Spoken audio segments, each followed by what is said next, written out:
This is just simply not the budget that I've been advocating for. This is a brutal austerity budget. So I will be voting no on this final budget. So remember that time that council members Nelson, Sawant, and Peterson all voted the same way? Okay, well, neither do I, but welcome to the world of the 2022 Seattle City Council budget.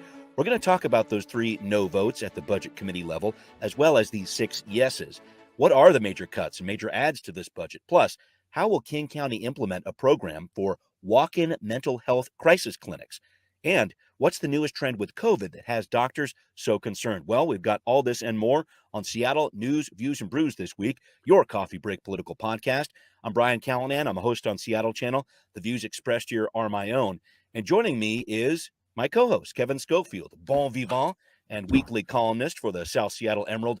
Kevin, I saw your recent tweet about wrapping up the outdoor pipes with the temperatures going below freezing in Seattle. Not your traditional holiday greeting, but a pretty important one. There's some snow falling right now outside my place. Yeah, this is super, super important. And, a bunch of us a couple of years ago, when you had that hard freeze, Yeah. the hard way, if you don't wrap your pipes in spigots, you're going to get broken pipes. And Yeah. I mean, it's good if you're a plumber, it's good business. But for the rest of us, that's the last thing you want on a cold winter morning. So get out there and just wrap those pipes and protect them, and you will thank yourself later. All right. Sounds like a plan. Thank you very much, Kevin. Thanks also to City Grind Espresso, our background noise sponsor for the audio podcast. John, keep on cranking out the quality foam there on the first floor of City Hall. And if you're listening, please do become a patron of the show. At the $10 level, you get a special edition Seattle News, Views, and Brews coffee mug sent to you, and your mugshot will be featured on the program. Last chance to dance on this, folks. I think we're going to come up with some all-new promotional material in 2023, but we have a couple left here. This week's mugshot of the week, some holiday cheer from Karen. Karen, thank you so much for sending that, for your continued support. Really appreciated. And also an update from Converge Media here. The Washington State Homeowner Assistance Fund, the HAF, is ready to help you. If you have fallen behind on house payments because of some issues related to COVID, well, that's where the HAF can help out. If you qualify, you can get up to $60,000. So connect with the HAF counselors. They are ready to get you through the holidays. Give the hotline a call, 877-894-4663, or visit washingtonhaf.org. Okay, time for Right Here, Right Now. Okay, so Kevin, the budget the Seattle City Council is finally approving this week after about a week's delay. It did the job because it's pretty clear nobody's happy. That's when you know you had a good process, when nobody's happy about it. So I want to break down kind of who got what and where this landed. And let's start with public safety and police, please. The mayor had this plan to put parking enforcement officers back in the Seattle Police Department where they started, not in the Department of Transportation, where there's been a ton of problems going on. He got that after some pushback from the council. So that's one piece of this. But, and this is what council members Nelson and Peterson didn't like, 80 positions in the SPD have been abrogated. An important word to understand. Let's talk about public safety and police to start here, please. Yeah, so abrogation is this funny thing where a department like SPD, who is way below kind of being fully hired, can have these positions and they automatically get budget for salary for those positions, right? Even if there's no chance based on their hiring plan, they can actually fill those positions this year, right? But that gives them essentially extra money in the budget they can use for other things like overtime and things like that. So right. They really wanted to keep those positions in the budget. And there's also sort of the symbolic thing of, is by some people who are very pro-police who've been arguing that sort of abrogating these positions kind of reframes the optimal size of the police, with the city council saying, no, we're putting a new ceiling on how big we're going to allow police to get, because they'll never politically be able to go back and add in more positions at a future time, given their progressive left base in the positions that they're taking on this. So,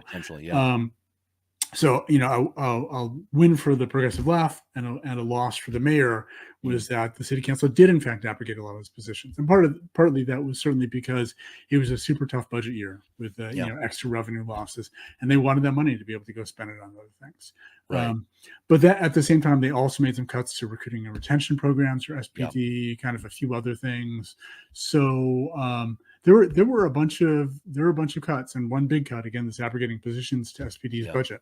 Basically, they have to ask, the SPD would have to ask for those positions back in a future budget to put them back on, basically. I wanted to make sure I made that clear.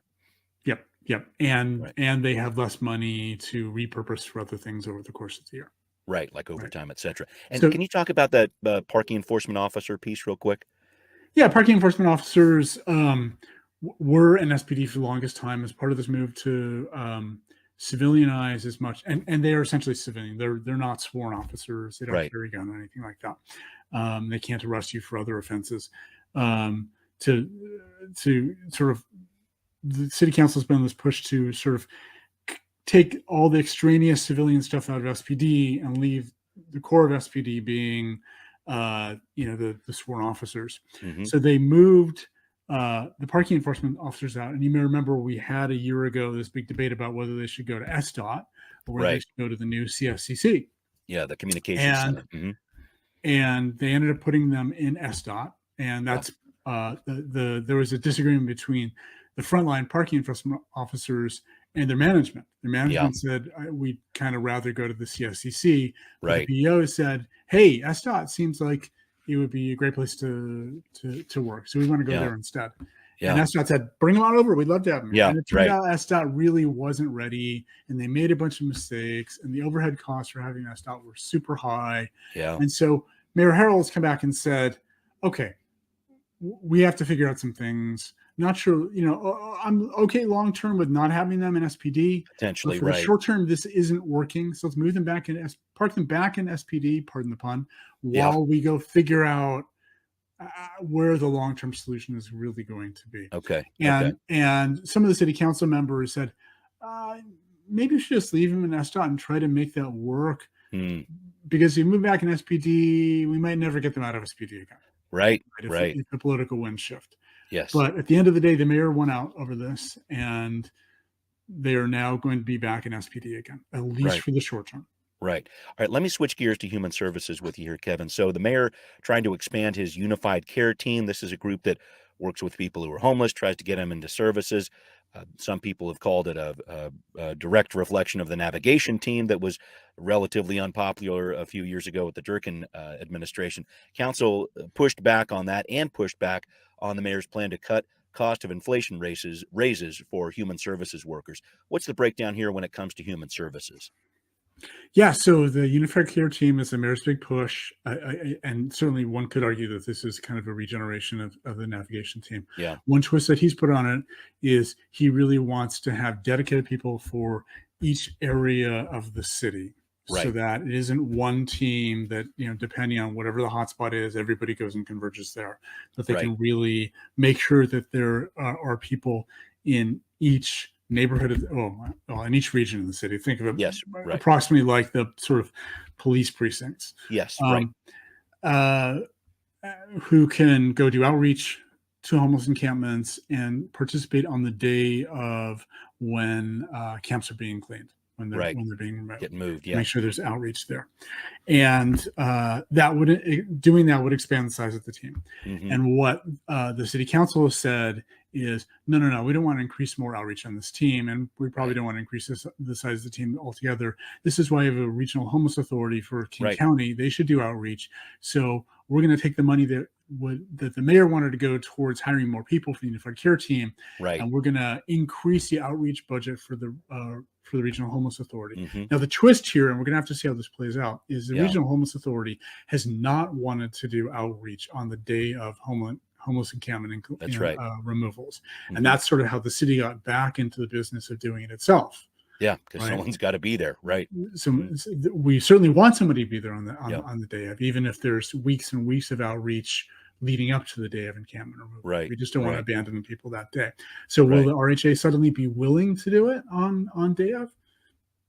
Yeah, I think there's a good chance that they won't. yeah. So then yeah. will it just not happen because the city council has taken that money away from the unified care team? Yeah, wow. That's a good question. And I want to go into this whole question of human services workers and the cost of living, or excuse me, the cost of inflation raises they're going to get, because this was a bit of a political football too. And I think it leads into this larger question of funding for the city's budget in the long term. But the council went with this. They wanted to give those cost of inflation raises to those human services workers. It's something that Mayor Harrell was in support of when he was a council member back in 2019. He said, we need these raises in good times and in bad. his budget didn't reflect that as mayor, but this is something that the council pushed for successfully. But it really does get into this larger issue of the budget hole that we're looking at this year and years ahead too. Can you touch on this issue real quick with human services workers? Yeah. So it's a really, really important issue because without cost inflation increases, which is how the city ran for human services contract for the longest time, Yeah. pay for workers at all these NGOs that doing human services work that the city was contracting with was just getting worse and worse and worse. Right. And then every time they came up for rebidding these, because oftentimes the bids for these contracts go to lowest bidder, it was kind of a race to the bottom. Right. Which of these NGOs could get in the lowest bid where they were paying the workers the least and still get the contract? So the city came through and said, no, there has to be cost of living increases each year.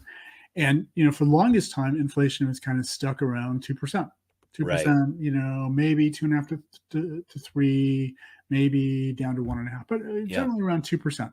And then just last year, we've had a crazy bump up in inflation, right? To really high levels.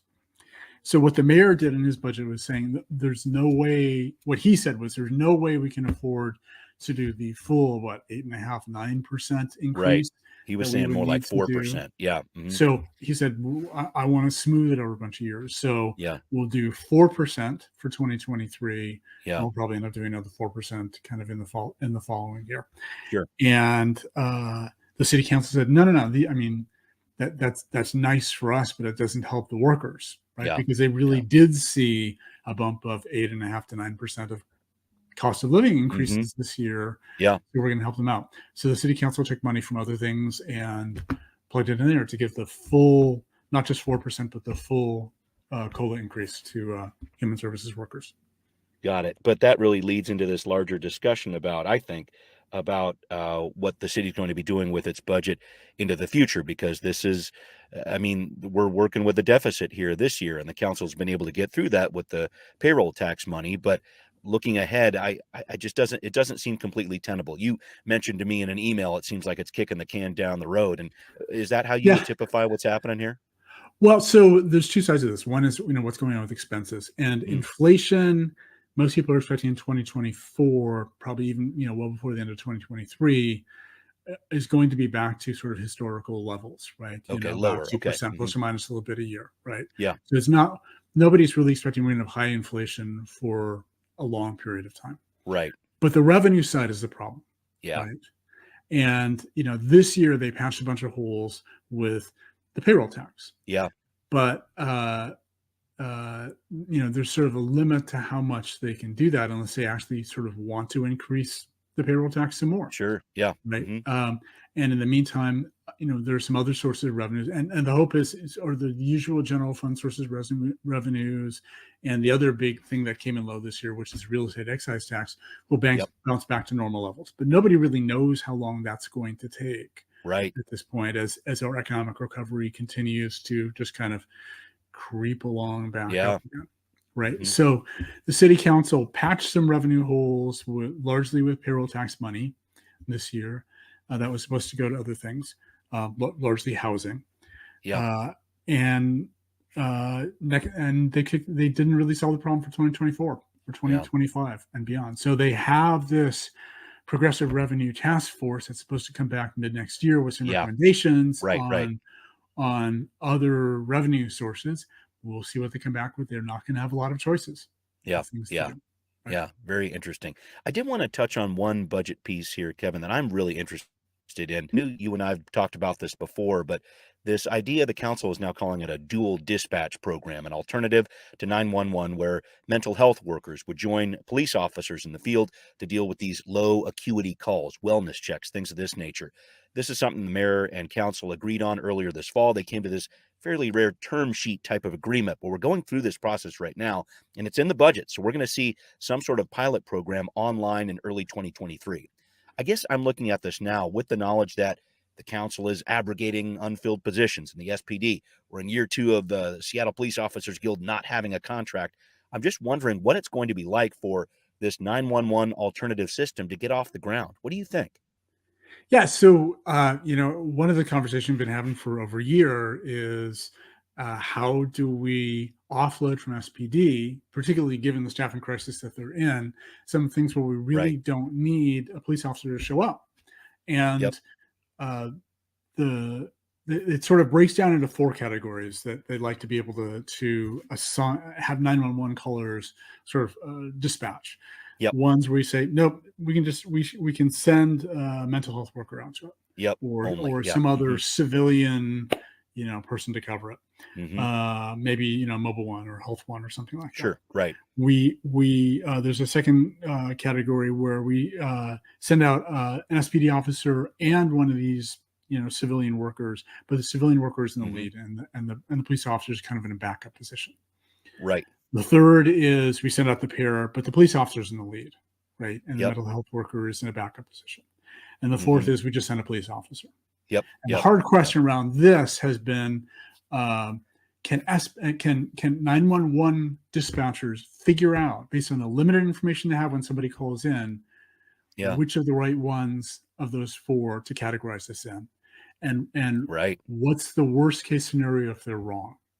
Right. Okay.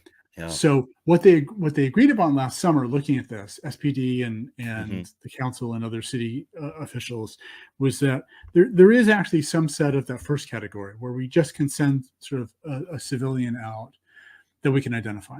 So, there's some we can do. We can work on the right way to sort of plug in somebody or 911 system to do that. And then we can start to also pick off some of these where we say, all right, these are cases where we can send the dual set out. Dual dispatch. So there were some kind of low-hanging fruit where it really wasn't a hard call at all. 911 dispatchers basically have enough information to do that. So they're picking off some of those and they're trying to set up something to be able to just get that going right now. And if it works, it'll actually help SPD, right? It will offload some work from SPD, which will allow police officers to do more of what we really sort of need police officers and only police officers doing. Right. I'm very much looking forward to that. I know Councilmember Andrew Lewis has been pushing for this for some time. A lot of council members have, and I think of all different sides of the spectrum politically, they're really looking for some new answers here. So very interested to see how that all is going to break down. So a lot more on that ahead. And I'll tell you what else, we got a lot more on the show here. Some important work for the King County Council on the docket next week, creating a new system of walk-in mental health clinics. How's that going to work? Where are these clinics going to go? We got the details on. Now hear this. Okay, well, something to watch on the King County Council docket this next week, folks. Councilmember Gurmai Zahalai will be laying out the framework of a plan to build a system of crisis care centers all around the county for mental and behavioral health care. Here's part of that plan and the plan of where these facilities should go, as explained on King County TV. Proposing 5 different locations, one in South King County, one in North King County, one in East King County, one in Seattle, and one youth-focused one. A network of crisis care centers where people can voluntarily walk in, or a first responder can bring somebody, and they go into a place that is therapeutic, where they can get the care and the treatment they need to heal. Well, Kevin, this was something we heard about earlier in the fall. It looks like it's going to be a property tax ballot measure on the April 2023 ballot. So now that the November elections are over and the budget process is done, it's definitely campaigning time for a lot of these things. So it looks like it'll be about $121 per year for the average homeowner, an 8-year levy starting in 2024. I guess I just wanted your overall take on this plan, Kevin. There's clearly a need here for this type of service. What do you think about this? Bravo. So King County in this, we have this joint Seattle King County Public Health Department that is funded by both of them, and both, the city has some responsibilities for what it needs to fund and the county has some responsibilities. In the split, the county has been responsible for mental health treatment services. And quite frankly, they've dropped the ball for years and years and years on this. They have not funded it. We've heard some things just in the last few months from King County Executive Dow Constantine saying that they're investing some more money so they can basically shore up what they have right now and keep it running. But it is so far less than what we actually need. And this is a case where, there's been nothing for crisis centers, no mental health crisis centers in King County at all, which is not not tenable. It's just not tenable. So having 5 centers spread across the county and one that's particularly youth focused, I think is going to be, I Mhm. hope, a huge improvement. We'll see, we'll see what hurdles they have to jump over to get there.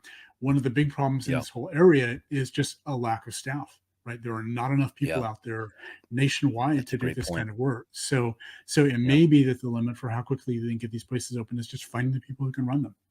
We'll see. That's a big piece. And I also wanted to talk about citing these, which is always problematic with different social service agencies. The Seattle Times had a piece a few weeks ago about a state care facility that would be going into the Stanwood area up in Snohomish County. Some significant pushback from neighbors there. It's just this whole idea of deinstitutionalizing mental health care. It used to be send them to Western or something like that when there was an issue. Now what's happening at the state level, and I think at the county level too, is this realization that we're trying to put these different centers into neighborhoods where people are so they can actually go to those centers. It sounds good, but it's not always easy when it comes to citing these facilities. Some thoughts on that, Kevin? Yeah, and we need to make sure we don't throw these facilities all into sort of one bucket. Okay. There are a bunch of them. Deinstitutionalizing was saying, okay, these places don't all have to be residential, right? There's a lot of these kinds of services we can provide that are outpatient, right? Right. In that case, right. It really helps to have them in places near where the people are who are going to need them, right? But crisis centers Mhm. are almost certainly going to be residential, right? This is a place where people can check in. Mhm. They're a danger to themselves or maybe a danger to the community, and they are going to need 24-hour supervision. They're going to need to be in a place at least for a short period of time where they can be watched around the clock, right? So, there's always going to be some level of institutions around this, right? And institutionalizing people, that's true. Particularly in crisis situations, those can be harder places to cite. I think this is a case where, particularly with the kind of outpatient facilities, whether communities sometimes worry, like, if you place one of these here, are you attracting people into our community that we're not going to want to be there? And if you take a good hard look at it, it's almost always true that the people are already there, right? You're just not. We're either not seeing them or they're not coming out in public, right? So it's not that we're drawing them to them. It's like, guys, they're already there. Let's serve the people who are there with these things. But it will be a challenge. We can look at things like Chinatown International District and the struggles that they've had, right? And in part, one side of the story is that's where the people are who need a lot of these kinds of behavioral health services because of the nearby homeless populations. But another flip side of this is that tends to be a community that historically has not been consulted enough and has not had the political capital to prevent things from going into its neighborhood that it wouldn't necessarily want, or to force the city to consult with them first. Right. So, I think we're going to see, another round of that here, right? Somebody's going to suggest one of these centers should go in the CID. And hopefully this time they'll consult with the community first, right? Rather than just dropping it in there. Yeah. Right. That county shelter plan is certainly an example of that. I wanted to touch on one more health issue with you here, Kevin, if we could, because I want to make sure we get to our podcast coming up. We talked about the flu rates on the show recently. Please, needed people. There's a big thing right now and around the state with COVID. Yeah, remember that pandemic? It's turned into a very challenging discussion about the amount of people, especially older people, dying every day from this disease. The CDC, I should say, is saying this: more than 300 people are still dying each day, on average, from COVID-19 in our country. Most of them 65 or older, which is a lot lower than that daily toll of 2,000 that we saw at the peak of the Delta wave not too long ago. But still, about 2 to 3 times the rate at which people die of the flu. So we start talking about this acceptable loss. And I'm putting big air quotes around that, Kevin, because I know we all want to be back to normal, but who's paying for it? This is a really tough discussion. This is a super tough discussion. And it really is, again, a sign of the politicization of everything these days. We've had the tools for over a year to reduce COVID deaths to nearly zero, right? And we have the best resources of any nation in the world to do that. And it's not that we've tried and failed. We've simply mostly chosen not to try, right? We have not really, gotten together as large communities as a nation in vaccinating everybody, right, and getting everybody boosters. Yeah. The booster uptakes, again, even though we have the best now updated boosters of any country in the world, the uptake has been terrible for them, right? So, pandemics run their course, but they don't disappear overnight. So, this one seems to be on slow simmer, and the mortality rate is way down, and partly because we have vaccinations, which is reducing some amount of, it moving through the community, but also because we have really good treatments. But the mortality rate is way down, but it's disproportionately affecting the elderly, the poor, and the already sick. So then the question is, you said with this notion of, what's acceptable here. Are we as a society okay with that? Yeah. And what it really shows here is that we don't have a public health system in the United States. We have no permanent infrastructure for deploying public health interventions like vaccines. We rely very heavily on the privatized part of our health care system in this country, which is largely dysfunctional, right? And it certainly disproportionately favors people with a bunch of money, right? So we have no long-term relationship between the public health infrastructure that we do have in most of the country, because we focus so long on prioritizing privatized healthcare. So imagine if we had Medicare for all, right? Everybody has a doctor that they know and trust and will take medical advice from. We could use that to get vaccines and treatments out to everybody, right? And and it's funny because the CDC is absolutely world-class. That is the organization that every other country in the world looks to. And it is absolutely the best in the world. And not only are we just squandering it by not pairing it with an effective public health system, but we've spent 3 years now during COVID actively undermining the CDC. That's well spoken. No, there's a lot to say about that, but I wanted to talk about some positive health news, and Kevin's got coming your way, because if you're listening to this podcast, you can double bonus. You're improving your brain in more ways than one. Kevin is talking about walking and rolling. Actually had a piece about this in the South Seattle Emerald. It's our podcast gem of the week. Kevin, you wrote recently in the South Seattle Emerald about how walking, or rolling for people in wheelchairs, can affect our mental productivity. We've always heard go for a walk, clear up your head, and now it sounds like there's some research to really back that up. Yeah, so researchers did some sort of standard tests they do on creative thinking with a bunch of people that were sitting and a bunch of people that are walking on a treadmill, and found out that for creative thinking, walking improved it dramatically, actually. In fact, people's ability to do creative thinking. And then they separately said, well, how do we compare people who are inside with people who are either walking or being wheeled in a wheelchair, which is effectively sitting outside? And they found being outside, walking through kind of a natural environment, also significantly improves creativity. Now, these aren't entirely additive to each other. So if you're taking a walk out in the woods, that's the best. It's a little better than either walking a treadmill or being wheeled outside. But both of those are way, way better than just sitting inside. So it turns out, going for a walk or just going outside for a little bit